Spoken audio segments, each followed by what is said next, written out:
I'm Cecilia Lay, and this is Fifth and Mission. Former San Francisco mayor and longtime U.S. Senator Dianne Feinstein died on Thursday night. She was 90 years old, the Senate's oldest member. The trailblazing politician became San Francisco's first female mayor in 1978 after the assassination of Mayor George Moscone and Supervisor Harvey Milk. She later went on to become the first woman elected to the Senate from California. As Feinstein's health suffered, her last years in the Senate were peppered with questions about her mental acuity. A few months ago, she announced that she intended to retire in early 2025. All eyes are now on Governor Gavin Newsom, who has the power to name Feinstein's replacement. While that political speculation is underway, we wanted to honor Feinstein's legacy by sharing this 2018 conversation that she had with It's All Political on Fifth and Mission host Joe Garofoli. Together, they view photos from the Chronicle archive that document Feinstein's life and career. In a rare and candid interview, Feinstein shares what it was like growing up in San Francisco and her time in local politics. She also shares how tragedy, death, and illness have shaped her life.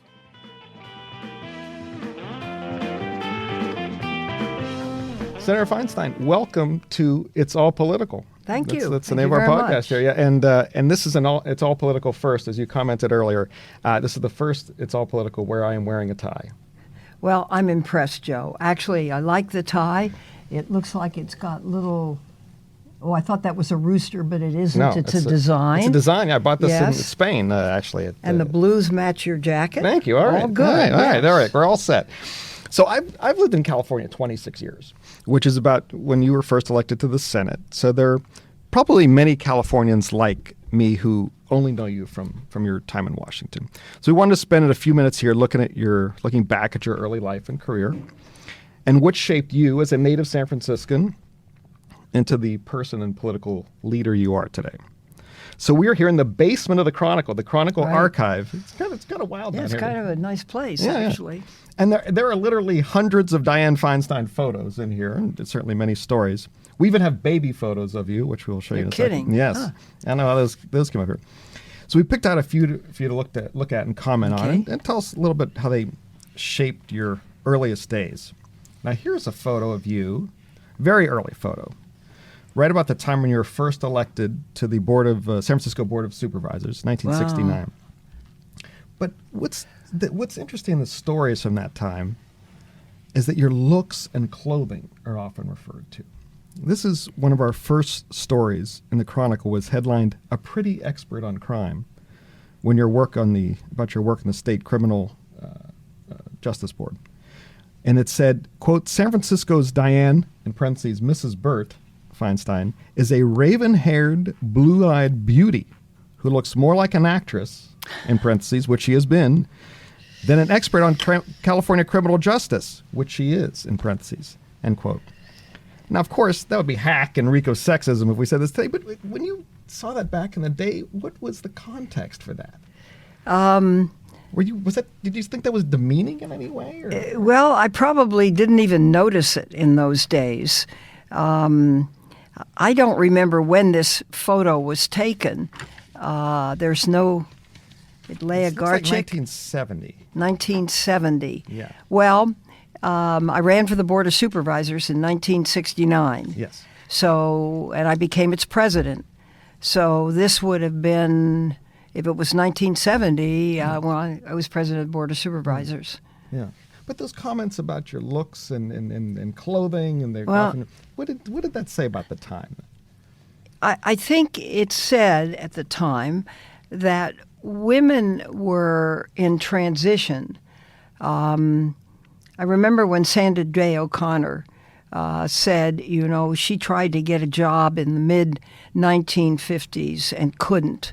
And I had the same struggle, that your looks sort of determined, I guess, how people looked at you.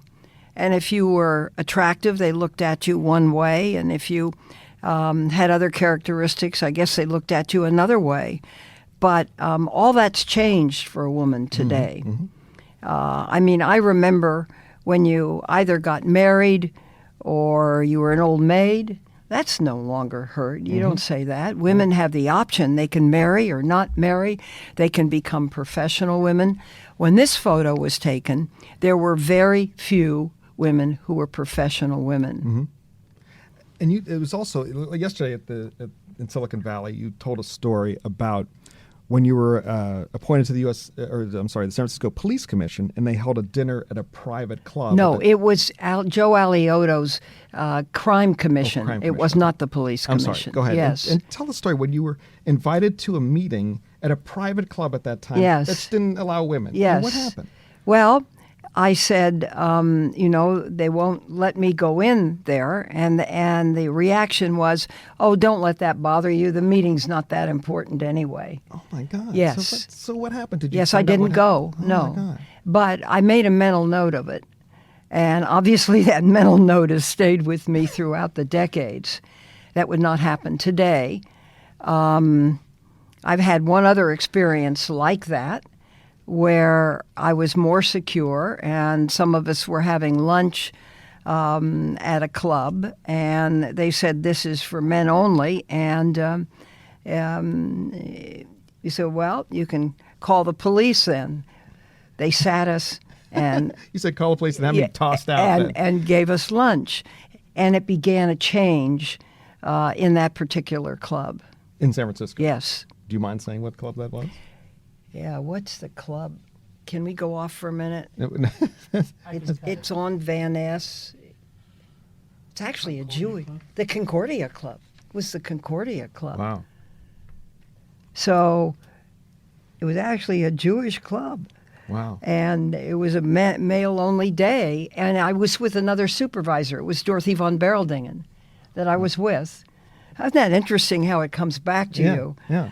And I said, well, then call the police. And so Bill Coblentz, who was sitting there, Longtime San Francisco got attorney, up very politically and connected. came over and negotiated a lunch for us. And we sat there and we had lunch, and then they changed their policy. Wow. And this is about, so early 70s, 70, 71? Yeah, I guess it was early 70s. Oh, my gosh. 2 sitting supervisors in San Yes. Francisco were not seated at a club. So now, in Silicon Valley, of course, we say, fail fast and stuff like that. You ran for mayor. Many people don't know this. You ran for mayor twice. That's correct. And lost before you won. And here's a couple of photos from a couple of your mayoral runs. Here's one from your first one. I think that's in 1971 when you lost to Joe Aliotto, the sitting mayor. And another one is a This is voting. I wore this on election night, the Board of Supervisors in 1969. Uh-huh. So I remember this was the best suit I ever had. That's So okay. So that's your lucky suit you were wearing yeah. there. And then there's another view at a photo with Quentin Kopp, whom you actually defeated in 79 to win a full term. During your 75 race, your mayoral race in 75, when you expected to finish in the runoff, you decided not to spend all the money you had in the primary, and you got squeezed out that year by Moscone on the left, George Moscone, the eventual mayor, and John Barbagelata on the right. What did you learn from that race, and what did you learn from losing races? Well, what did I learn from the race? I have to think back. What I thought was that I was not electable. Really? And that I was not electable as mayor. And so I went back and I resolved that the board had become district, and I had always run citywide. And so I was running from District 2, and the assassinations took place. Mm-hmm. And I was president of the Board of Supervisors. I did 3 terms as president. Mm-hmm. And But it was... thought you weren't electable at that point. Was that because So, of politically? because or- I had run twice and was defeated. Mhm. And that's a pretty good sign that Yeah. I wasn't electable. And I decided I was going to quit. Really? At the end, as a matter of fact, I went in. The Examiner reporter was Russ Cohn, and I had just come back. I had met my husband, and we went on a little trip to the Himalayas, and I had just come back. And I said, I want you to be the first one to know that I am not going to run again. This is it for me. And I went into my office and closed the door, and I was looking for Dan White because Mayor Moscone had told us that he was not going to reappoint Dan White to a seat to which he had just resigned. Mm-hmm. He was going to appoint Don Horanzi at 11 that morning. And the door opened where I was sitting. I could see the hall. And Dan White came in, walked by me. I heard the shots. I heard all the doors slam. I went down and found Harvey Milk's body. You went over. You were the daughter of a doctor. You were married to a doctor at the time, so you instinctively kind of checked for his pulse. Correct? I did. What did you find? A bullet hole. You put your hand in. The Well, bullet he hole. had put his hands up, and he got shot through the wrist. So it was, and then everything changed. You were the first person that you sort of told the world what happened. Yes, and I became acting mayor. Mm-hmm. And then the whole story. We'll jump ahead a little bit here. Okay. These are some photos from this. This is, I believe, the next day. And then this is... Charles Gain, who was chief of police. And this is you sort of addressing the media after the next day and then sort of bowing your head at the next Board of Supervisors meeting for a moment of silence. Right. What, at this point, the city is still in shock. Well, this is the hardest thing I have ever gone through. And the shock and the horror and the fact that this is a colleague of yours that has killed another colleague whom I was trying to reach on the phone because I thought he might try something to get his spot back. Dan White. He wasn't Dan White. He was, in fact, trying to get his spot back. But that was not meant to be. And it was just horrible. How do you keep that today? How does that surface for you today? There's also a learning lesson, and that is that different people have different tolerances. So you have to look at people rather sensitively and understand how far you can push them. Dan White, a former firefighter, former police officer, married to a teacher, all-American family, two very good-looking people. The city was divided. The Chamber of Commerce was very conservative in those days. 6 votes controlled the board, and Dan was one of their votes. So when he decided, we were paid $11,000 a year. When he decided, he and his child and his wife, and he had a little hot potato stand down at Pier 39, when he decided that he couldn't remain on the board, that he was going to resign. And then the mayor called him, then the chamber called him and said, you can't resign. You're our 6th vote. You can't. So he tried to get it back. And he apparently overheard a conversation with his good friend who was Harvey Milk. Dan and Harvey had coffee every Thursday down in the Castro. And he felt that Harvey betrayed him, I think, and was actually working against him with the mayor, not working for him. And so he had an appointment with the mayor and went in to see him, and the mayor was sitting in his back office in a chair that I couldn't sit in for 5 years. And he shot and killed the mayor, and then crossed City Hall, came in right past me. I said, Dan, stop. And he went right by me, and I heard the shots. You're listening to a 2018 conversation between Senator Dianne Feinstein and It's All Political on Fifth and Mission host Joe Garofoli. Feinstein died on Thursday night. More of the conversation after a quick break.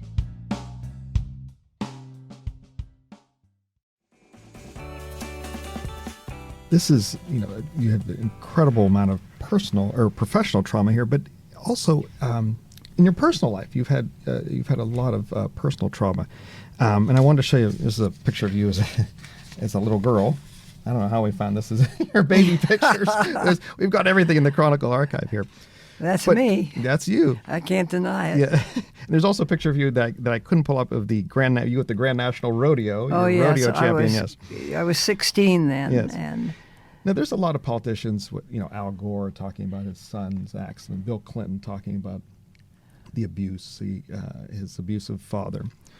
There are parts of your life that are very traumatic, too. You're almost enough for 3 lifetimes. Your father, as we said, was a very renowned surgeon. Your mother was prone to fits of rage, and she was a bit of a drinker, as I remember, as I've read. You were a single mom. You had a very brief first marriage. It didn't work out. Your second husband, Bert Feinstein, a man you said his marriage to him was a 10. Yes, it's true. Died of cancer while you were on the board of supervisors shortly before all these traumatic things that have happened. Yes. So they were not talking, these other politicians haven't been shy about talking about family trauma, how that shaped him. I mean, you sort of keep this in a separate place. How did these things shape you, these personal traumas? Well, the personal life became clearer when I understood what the problem was. My mother was born in St. Petersburg, Russia, and my grandfather, I think, was in the Tsar's army, and they left during the revolution, came here with small children. They had a little bit of gold, which they buried, and somebody dug it up, and so they were penniless. My mother had tuberculosis, was in a sanitarium for 3 years. She turned out to be a very beautiful woman, and she was a model for Miss Mendesal, who ran Maison Mendesal's. It was in the St. Francis Hotel on the ground floor. Mm-hmm. It was a couture store. And my mother was her model and met my father, who was a medical student and very erudite. And they were married, and I was the first child. What we learned is that my mother had meningitis as a child, and so the brain did not develop sufficiently. That was found when they developed the CAT scan, and they could look inside you and see my mother was missing the part of the brain that controlled judgment and reason. You couldn't reason with her. And so it was a very difficult childhood. She was very beautiful, however, and could put herself, she was a model. So she was a wonderful hostess for my dad, but the life beyond that was not a good life. And it took until that particular diagnostic machine was developed that we knew what it was. And she ended up in assisted living where it was very hard. It's just very, very hard because she was difficult to control. Right. I can imagine it made you kind of grow up a little bit faster. I was the oldest, so I have 2 younger sisters. So I grew up, and you take responsibility. Be hyper responsible type of person. Yeah. I wanted to. Here's sort of a traumatic thing involving your own daughter. Do you remember this photo? This is after the, San Francisco. The 70s in San Francisco is a very dangerous. Hair. Very dangerous. There's a lot of dye-fied different hairstyles in the things too. Is that me? I'm talking. So the 70s were sort of, as we sort of alluded to, a very dangerous, unpredictable era. There was the zebra killings, abduction of Patty Hearst, SLA bombings at the Opera House, and there was a bomb planted in front of your house. That's correct. And by the New World Liberation Front, and your 14-year-old daughter. It was 1976. I remember distinctly. And this is a photo from that. You learned to shoot to protect yourself, correct? Well, I'll tell you what happened. The bomb was placed in a flower box outside our home, and my daughter walked out, and she saw this stuff up the side of the building with taggants, XBLO, XBLO, and for explosive. And the taggant was from a plastic explosive. The detonator went off at 1:30 in the morning. This particular explosive does not explode below freezing, and it had dropped below freezing. Oh, imagine in San which Francisco. never happens. How much That's does that right. happen? Wow. So the police came. They found the detonator in the street, and obviously saw the taggants and the plastic explosive. But it was pretty clear. And my husband was very sick with cancer, Bert. Bert, yeah. And Al Nelder was chief of police and became supervisor and had the office next to mine. And I said, Al, I'm very uncomfortable. Oh, then they went and shot the windows out of our beach house down at Pajaro Dunes. Oh, my God. And so Al said, I'm going to get you trained in firearms. So I went out to the police range, and they trained me. And what were you was trained? able. What could you shoot? It was a little 2.5-inch snub-nosed 38 caliber 5-shot revolver. And I learned a big lesson about guns. I had it in a leather holster. I would go to the police range. I would fire. I would dry fire. But what I learned was it's in my purse. And in the purse, it looks very Senator's much holding her like purse it now. did today. Yeah. I had one pair of glasses, 2, a checkbook, cosmetic plate, She's a emptying her wallet, purse, all the things in and the at purse. the bottom. So one day I'm walking to the hospital, which was Mount Zion, not far from where we were living, and said, I'm going to see if something happened, how fast I could Yeah. find the weapon. Well, you can see what would have happened. Yeah. I would have been dead. And so I thought, this is really pretty useless. So it was my own learning.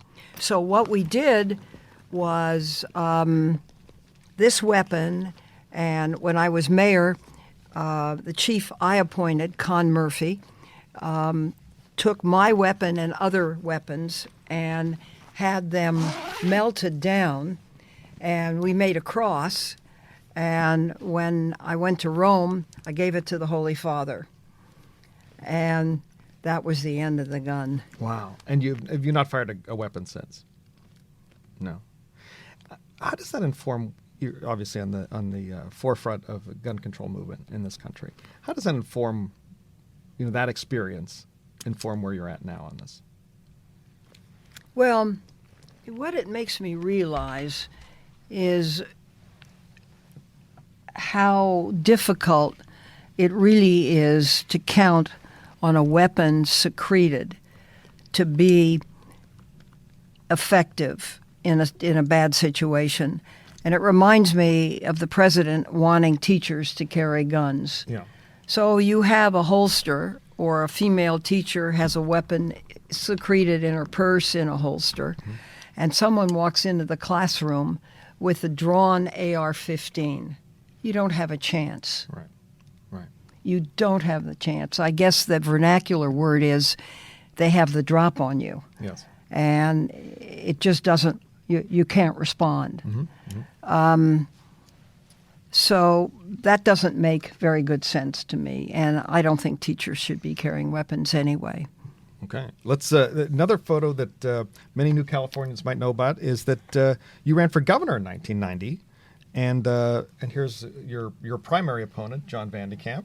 There's a couple of shots of you. Oh, I didn't run against John Vandekamp. Well, no, I mean, I ran for Senate. In the primary. In the primary against against Vandekamp. Vandekamp. Yes. Yes. In the primary against Vandekamp. And it's also, there's parallels to this year at the state convention. They endorsed Van de Kamp very narrowly. I don't think I've ever had the endorsement. Most people don't, because it's 60%. Yeah. So no one got an endorsement this time. Right. No one got an endorsement this time. And you were booed that year by your fellow Democrats because you were supporting the death penalty that year. When you look back on that photo, what did that teach you? Or what did that race tell you? Well, it told me clearly I was not electable as governor, but, I believed I was not electable as mayor. And I'm not sure, times change, Joe, and that's what's happened in America. And as times change, people change, hopefully for the good, not for the bad, but sometimes it's a mixed bag. And I think... I've always had a solid base of support out in the state. It shows in polls, and I very much appreciate that. I'm grateful for it. It's very important to me. And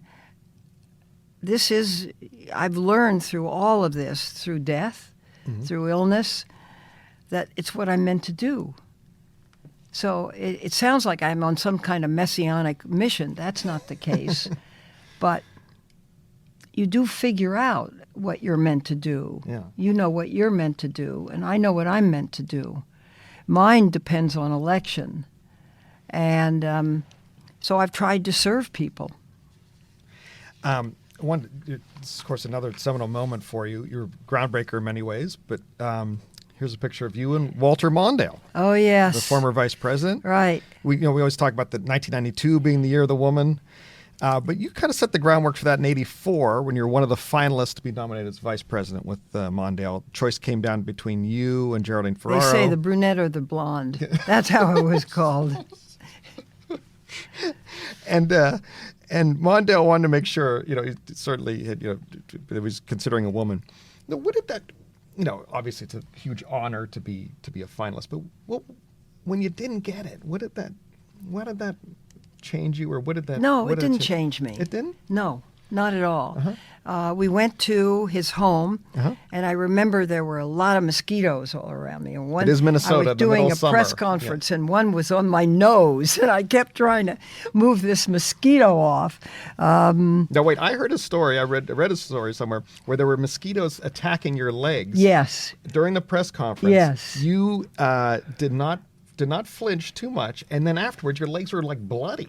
Well, they bit me, Yeah. but it was the nose. When it came around to the nose that I had to shoo him off. So when you're looking back at that picture, what first comes to mind? Well, what first comes to mind is what a fine man Mondale is. He's really a wonderful man. I got to know him as vice president, and he's just a wonderful human being and a great public servant. And are you kind of happy you weren't on that ticket, though, since he lost 49 states? I've never thought about it. Really? Yeah, really. No, I've never thought about it. I was mayor during this convention. Right. And what interested me and where I spent my time was I was worried about the convention. Yeah, because it was San Francisco. Yes. Who knows what could Yes, happen. and so we had to do some things to see that there was safety and Right. drills and lights, and it became a very complicated process. Plus, we had to raise a lot of money to put in the luxury boxes in Moscone Center. Right. So it was a very busy time just to get ready for the convention. Here's a picture of a guy you know. Your husband, Dick Blum. Yes. Yes. Now that's by the way, we have a lot of photos of There's Dick. Charlotte. Oh, there you go, Charlotte Schultz. So now we know him as a financier, a philanthropist, but then he was a financier with a shaggy 70s haircut. He's like a big hipster in all these photos we have going on. So now he came into your life, as you alluded to earlier, right after the Jonestown massacre, right around that time, I guess, in the assassinations and Bert's death. And this is a photo of you guys. How did Dick shape your politics? What is his influence? He's a world traveler. You traveled to Nepal with him. Yes. He was very helpful to me. I had, after Bert's death, I had a lot of, I had financial issues. I never paid any attention to it. He was able to help me work them out, which I thought was good. When my husband was so sick, we went to a lawyer, and he put us in an oil and gas scheme. Oh, no. And we lost everything. Oh, my God. So, and he never should have done that. But I was it was one of those great learning situations where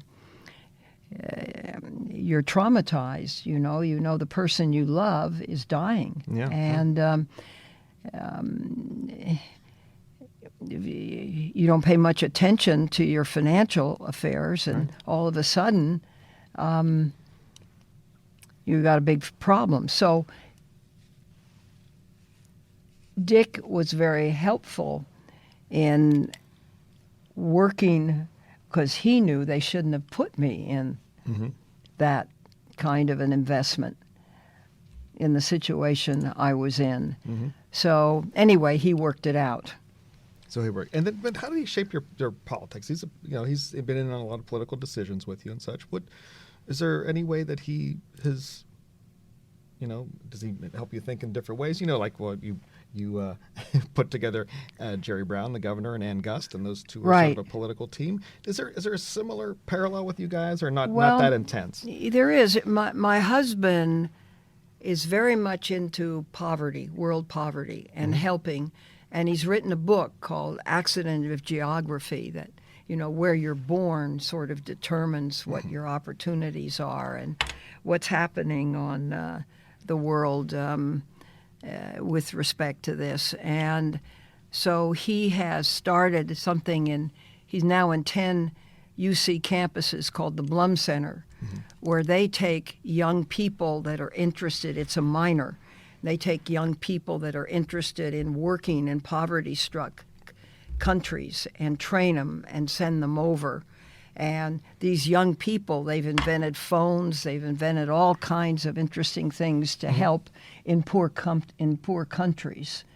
And so he's done that. And he also runs his own foundation, the American Himalayan Foundation, which right now the major thing is girl trafficking. And they have saved around 20,000 young girls in Nepal from being trafficked. Wow. And the way they do that is by putting them through school.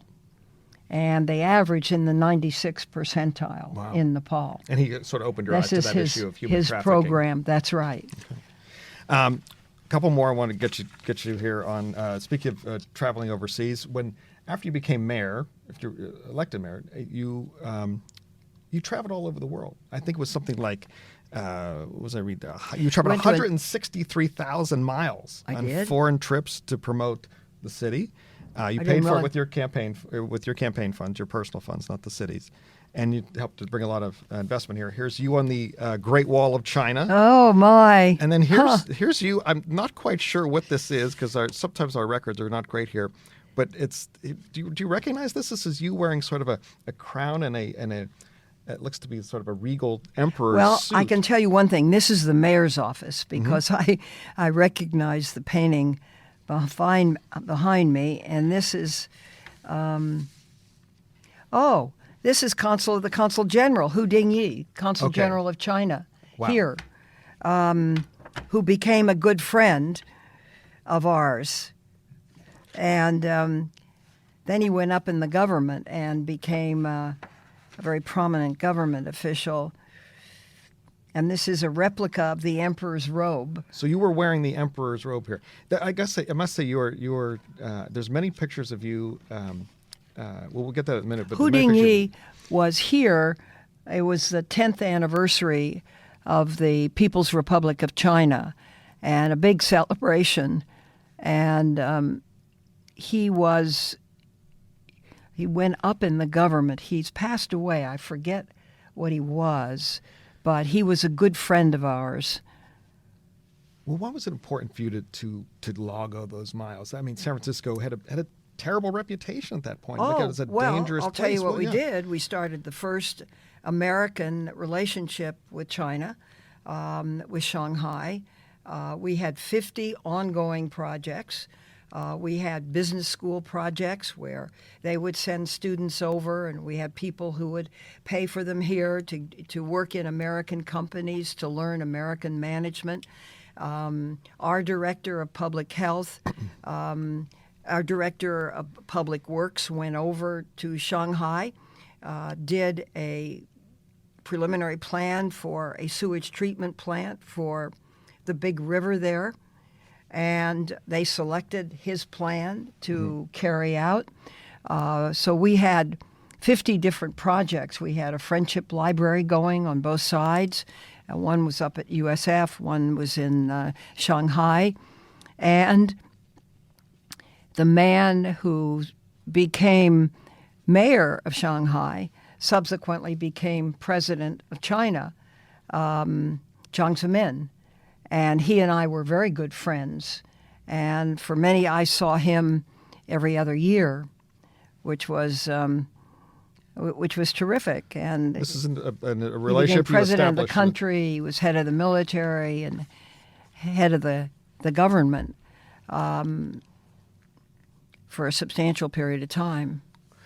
So He's still alive. One more, and a lot of politicians, the rule of politics is don't wear a hat, don't wear a silly hat, because people can make fun of you and goof on you later. But back in the day, you were shameless about. You would try all kinds of outfits, and there's all kinds of photos you doing there stuff. There were some. Not everything. Not everything, but there was. But I know where you're going. Yeah, you know where I'm going with this.